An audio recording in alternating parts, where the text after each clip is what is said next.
Zia charitable trust দুর্নীতি মামলা থেকে খালাস পেয়েছেন বিএনপির চেয়ারপারসন বেগম খালেদা জিয়া সহ অন্য আসামিরা।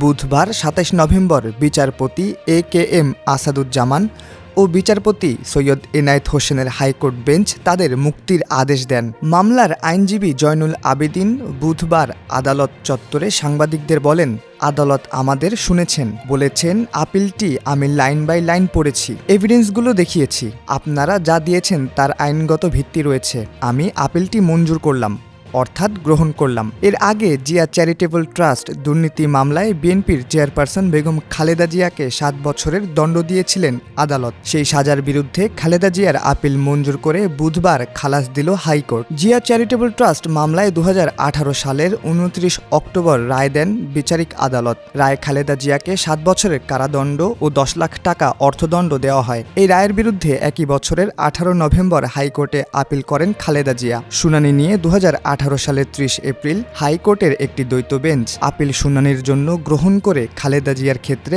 বিচারিক আদালতের দেওয়া অর্থদণ্ডের আদেশ স্থগিত করেন। ছাত্র জনতার গণ অভ্যুত্থানে গত ৫ আগস্ট আওয়ামী লীগ সরকারের পতন হয়। গত ৬ আগস্ট জিয়া চ্যারিটেবল ট্রাস্ট ও জিয়া অরফানেজ ট্রাস্ট মামলার দণ্ড মওকুফ করে খালেদা জিয়াকে মুক্তি দেওয়া হয়। এরপর জিয়া চ্যারিটেবল ট্রাস্ট মামলায় বিচারিক আদালতের রায়ের বিরুদ্ধে হাইকোর্টে করা আপিল শুনানির পূর্ব প্রস্তুতি হিসেবে পেপার বুক তৈরি করার জন্য অনুমতি চেয়ে খালেদা জিয়া আবেদন করেন।